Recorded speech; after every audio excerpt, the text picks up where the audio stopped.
What's up? This is Ray with Get Real Ray, a place and space for life and business tips from this creative soul. That's me! To hopefully inspire you on your journey, or at the very least, provide you with some laughs. And so, let's get real. I am loving the feel of the sun right now, but I can't figure out if it's like the camera angle or what. I just look like I got big old suitcases on my eyes. Like, let's get real, kids. Okay.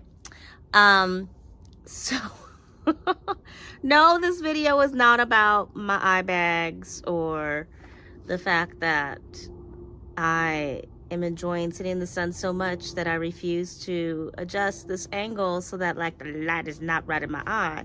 This video is actually about running into issues with time and talent. Time and talent. Okay. So, I mentioned in my intro that I'm a creative person. And I have another video that you can look at if you're like, I am not a creative person and I do not understand anything you say, right? You can watch that video. And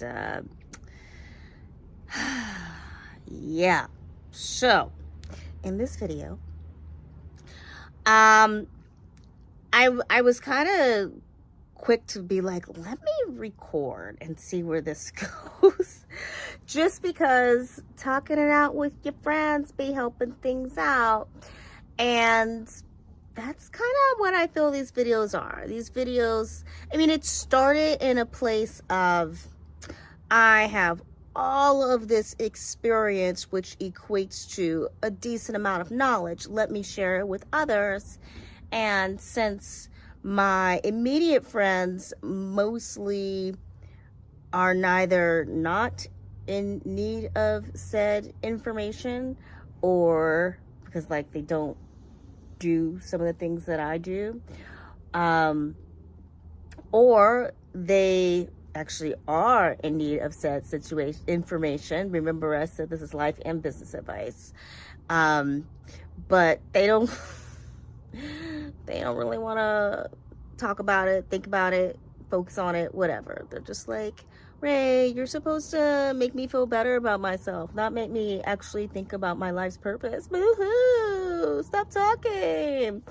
So hence these little videos where, you know, think of it this way. It's like when you have a friend who has an addiction problem, or they're in that relationship that you know is not good for them, and they know it's not good for them, but you can't say anything. You cannot say anything, because if you're like, yeah, you guys seem to break up a lot and he seems to cheat on you a lot, that's kind of, you sure that's what you want in a partner? They'll be like, what are you talking about?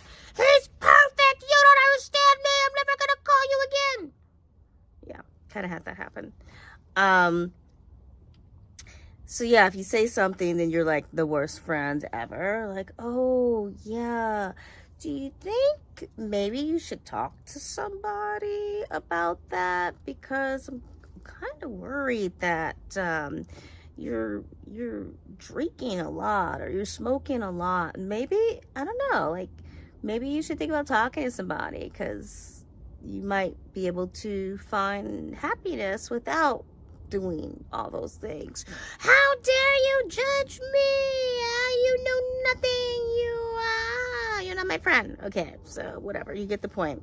So they say that instead of giving the friend advice, you're supposed to be there just to listen. And when that friend is ready for some advice or has some questions, they'll come to you.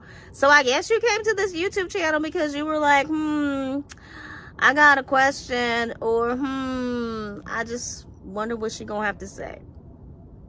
Or maybe the algorithm forced you here. I don't know. But yeah, I hope the right video finds you at the right time in your life.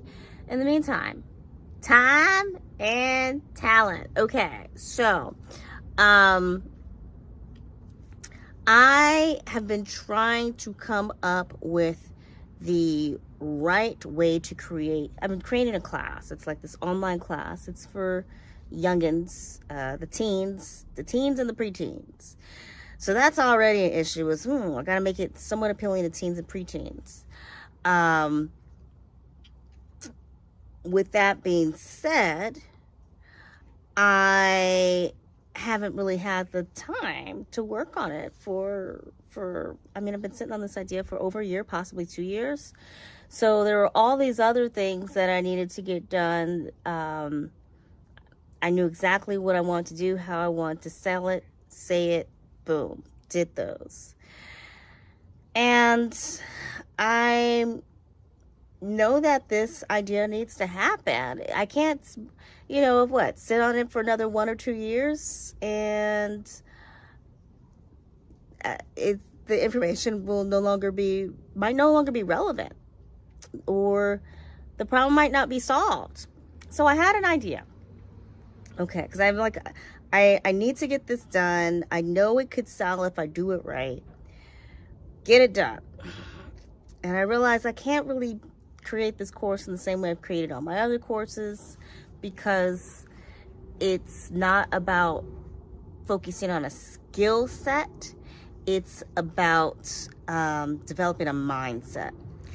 And you young people, I say you young people, well, you young people out there often don't like to be told what to do, or you don't understand, you're just old. And literally, if their favorite celebrity says the exact same thing, or they hear it from another young person, the exact same information, they will be convinced. And I've mentored lots of high school and college students who literally just act like, oh, I don't know anything. And after several weeks, and realizing that they're not going to get whatever it is that they wanted, going their own way, and that actually did make sense, and the information I provided was beneficial, they always are like, oh, yeah, I guess you're right about that, or, oh, I see now. There was one college student, and I don't know why she thought she was going to get this excellent grade and gave me all the excuses in the world. I wasn't the one grading her, but I knew the things she was doing was not going to lead to this excellent grade. You're not putting in the work. You barely put in the time. You spread too thin, and you just come in with excuse after excuse. And sorry, but you ain't fooling me. And I just remember thinking, is this... Oof. I had a lot of thoughts, and I'm not even going to go into that, because that's not what this video is about. But I do remember getting a message from her saying, thank you, blah, blah. And I just thought, okay, well... Oh no, good luck with that. I hope at some point the information you've been given actually sinks in and makes a difference. So, creating this course to make a difference. And if I just talk, I feel like it's not going to make a difference. So I decided, okay, well, I had this really good idea. Like, let me do an explainer video. Those are, I love watching those, like animation explainer videos. I love those. And it's going to have a visual change every few seconds. And having that visual change every few seconds is very helpful for retaining attention for young people. And I looked at a bunch of different software. I'm like, I don't want to spend a lot of money on creating these videos, and I don't really have the time to learn a whole new talent. Yes, there is software that you can use that'll create the little animation effect, but you still have to have a basic image that you start with. And so I found myself spending hours trying to learn how to use this animation software. How many images am I going to need to have in order to complete a 15-minute video? It's supposed to be a series of 5 15-minute videos. And the free software that I'm using, at some point you do have to pay. So here I am spending hours trying to learn this new skill. And it's just not, I'm not 100% satisfied with the images that I'm using either. And I found myself having an immense level of respect for people who create whiteboard animation videos on YouTube. It just all seemed like it should be way easier than it was. And I decided, okay, I'm gonna just go back to what I do. And I am good at creating like short videos just using pre-existing graphics, images, because I already have the text, I already have the, so if you're not someone who makes videos, the things you have to think about is the words that are going to be said, the visual that's going to happen, and who's saying the words, right? So I already had 2 out of the 3. And then you can also think about like transitions, background music, stuff like that. I already had 2 out of the 3, but I didn't have the animation. And so I decided, okay, I can do like I do with my promo videos. And my promo videos take a lot of time to make.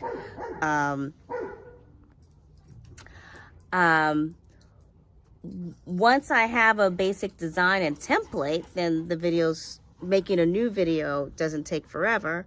But there's thought that goes into them, and it could take 30 minutes to an hour to make a 1-minute promo. Whether I'm using animated graphics or pre-existing video clips, it could just take that much. Now remember, I said I wanted 15-minute videos, about 5 of them. So already this is looking at hours of work, and I don't have that. I wanted to get this project done this week so I could put it on sale, because this is the perfect opportunity to sell it. And I don't want to become a professional animator. I don't. So I went ahead and started putting together a new promo. Well, this course in the style of my promo videos. And I'm searching to find the right images. I'm lining the images up with the text. So already things are going much faster than when I was trying to do the whiteboard explainer. But still, it's just taking time. So I just spent about an hour working on this course. And I have a 1-minute audio recording, which is my audio and script. The script I wrote already. So 1 minute. And for video, I have maybe 45 seconds of the video done that I'm happy with. You know, I was trying some things. I'm like, I don't like the way this looks. Okay, this looks good. So, okay, we got an hour, and I've got less than a minute of video ready to rock and roll. And I've got to do 15 minutes, and it's gonna be 5 videos. And so I know it's because also I have to figure out, like, do I like this image? Do I not like this image? How does this all work together? I have to constantly do QA, quality assurance, checking things. So this does not seem like it is the best way to go about this. And I'd already done tons of searches on different software to use. a lot of the software out there does have limits in terms of how many minutes of video you can create as well. So for something that is not like the core part of my business and is supposed to just help generate income until I can get more eyeballs on the core part of my business,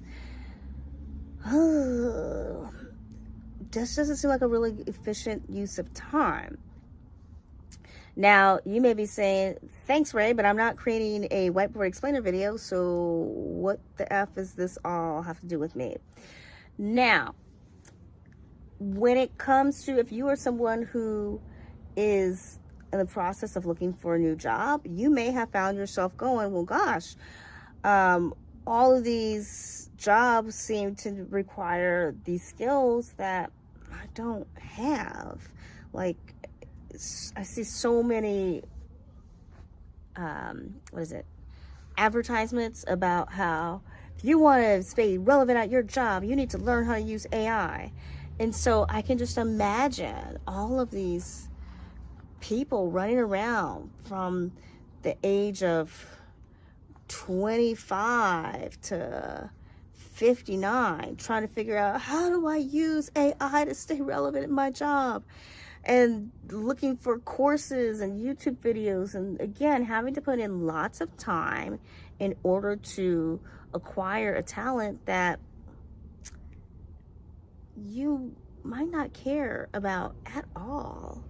And you're only doing it in order to get the immediate financial security and reward for it.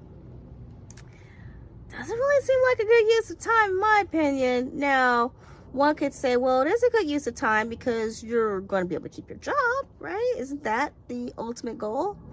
However, it's a bit temporary. So unless you are truly interested in acquiring that skill and growing that skill and learning more about it, you're going to be asked to learn something else along the way. And that's just kind of, well, the nature of business. I feel like there's just constantly new things to learn and trainings. In the field of education, I remember I would constantly have to go to different professional development events to learn, well, what is the latest thing that the Department of Education wants us to educate students on?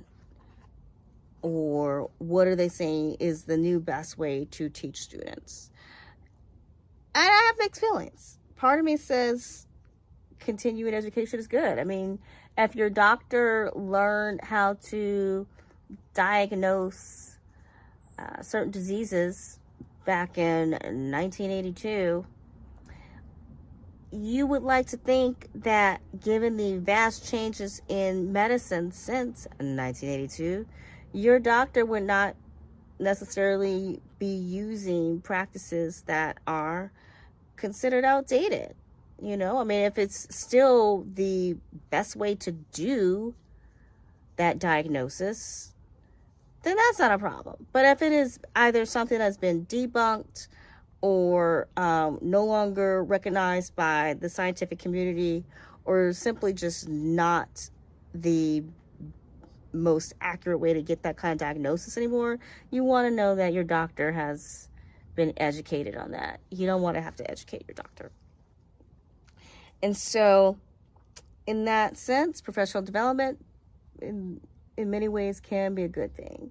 And yes, when it comes to education, I strongly believe that improving how we educate kids and what we provide them is important. I mean, if we're still using textbooks from the 70s or something, that's not good.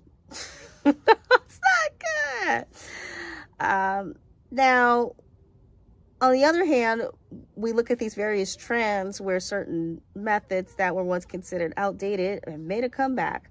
I saw this video about, I think it's abacus, I think is what they're called. It's like a board with beads, and you slide the bead to do math, and there's little competitions.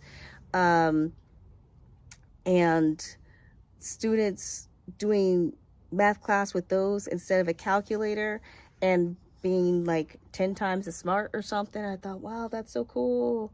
I wish I could do that. Do I really need to be able to do that at my age? Is it going to help me for anything? No, it's not. So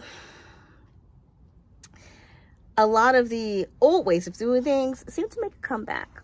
I think that is also just partly us understanding the difference between, you know, some new method comes along and it seems like it's been tested, there's improvements, it makes things easier, more convenient, and then over time we may realize actually there are some downsides to that new method. And I would say gamification is something where there's some huge downsides to gamification being used in education. And it's highly promoted in the US. You got to gamify that class, make it really interesting for kids. But now we're complaining the kids have their attention span is too short and they're looking for dopamine hits through phones all the time. And now we have to work even harder to keep their attention because they can't pay attention. Well, maybe if we weren't making education a game and making everything a game, then those attention span muscles would be able to be strengthened. Can't blame everything on social media and the phones. So yeah,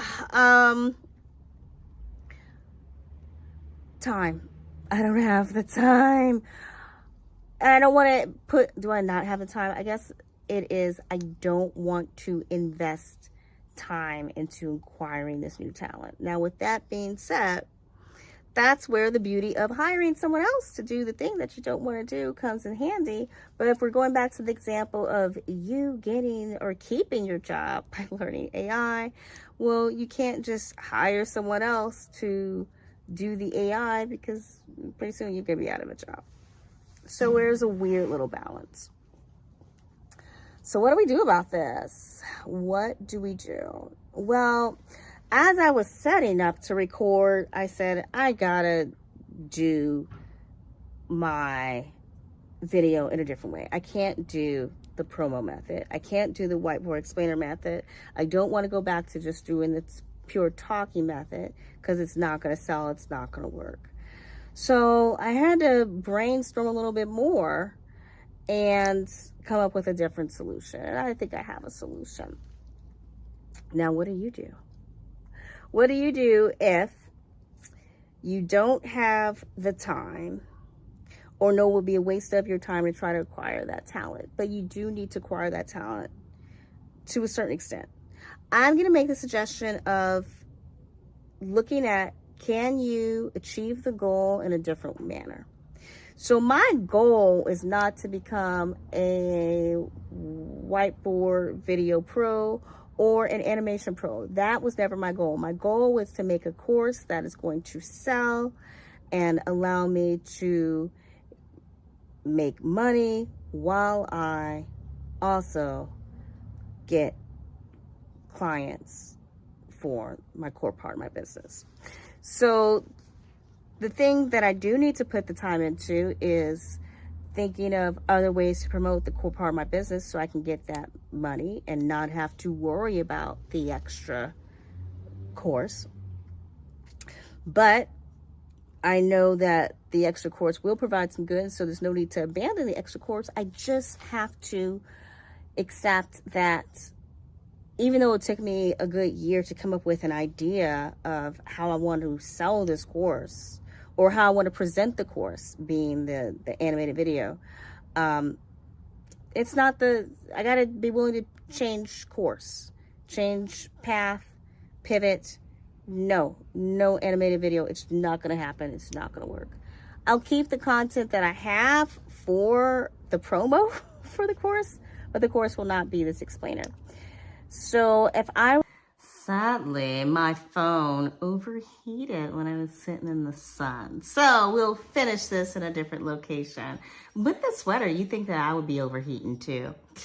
But Now that we have addressed my chorus, let's talk about our scenario, which may be a little bit more relevant to you, which is, what if you were trying to keep your job by learning AI and you don't want to have to pay, $1,000, $2,000, $100, whatever, in order to learn this new AI technique.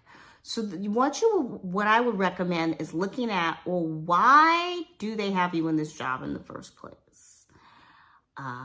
You should think about, why do you want to keep that job? If it's just like, I gotta pay my bills, okay, good for you. But in terms of the work that you do you even like the work that you do? That's something good to really think about, because if you don't like the work that you do and you are open to the idea of a career change, then maybe instead of putting lots of time and money into acquiring that new AI skill, you could take whatever little free course that the company provides, the training that they provide, but also put your time, energy, money into learning a skill that will let you leave like the job environment. Like if you got laid off, you'd be like, okay, well, not a big deal, because I didn't want to be here anyway. And I'm so glad that I spent the last 6 months working on this other skill that can be used in this whole other career or at this other company, because I'm much happier, right? But with that being said, let's assume that you are not looking for a career change, but you also don't want to drive yourself crazy learning this AI stuff. So you like your company that you work for, you don't want to lose your job, and you like your career path. So in that case, what one might do is to look at why they have you in that role. What is it that makes you so good at your job? Okay, if you are the person who's in charge of, I guess that's two different things, right? So one, why do they have you in that role? So your role is to make sure that your company is in compliance with all the local regulations, so that when you go into different towns to do these contracts, you're not going to get fined. Maybe that's your role. Or your role is to ensure that new hires know what's expected of them, or to train new hires. Your role is to be the go-between for your company and the client, whatever your job is, right? Your role is to create a new software program that will ensure bunny rabbits do not take over the world. I don't know what your role is. But once you think about what your role is, think about what makes you good at your role. And it shouldn't be too hard to figure out what your role is. Like if you've been working at that job for more than a week, then you really should know what do you do at that job. So then you want to look at, well, what makes you good at your job? Now that you know what makes you good at your job, maybe you are really empathetic with the clients. How can you make yourself irreplaceable? So sure, the company could hire someone younger to use AI in order to check for local government regulations. However, you already have an established relationship with various people within the regulatory industry. So what things can you do to ensure that your employer sees your experience, your value actually means something? And that replacing you with someone younger who's just going to use a chatbot is going to be a costly mistake. Now, with that being said, you might be in a position where you're just like, hey, I work for Duolingo. I was happy. They were happy, but they still decide to kick me out and replace me with AI chatbot because they feel like it's going to save them so much money. And then it'll be like only 6 people working at the company. But that company will also have to go through growing pains, same way that young people go through growing pains. So as much as we might want to protect children from falling off their bike and hurting their knee, at some point the training wheels have to come off. And it doesn't matter if you gave them knee pads,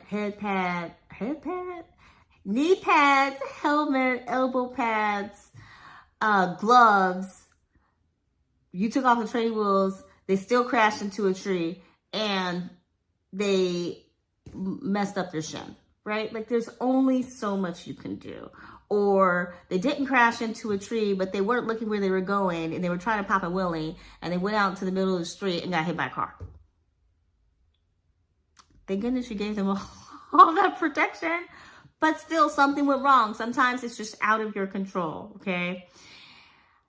And so we also want to make sure that we are able to be resilient and respond when life gives you not just lemons, but the kind of lemonade that's just sour. It's like funky, moldy lemons. You know what they say, if life gives you lemons, make lemonade? Well, this is like life gave you some sad, sour, ugly looking lemons, and you're like, oh my goodness, there's not enough sugar in the world that could make this not only taste good but keep me from vomiting because lemons are bad.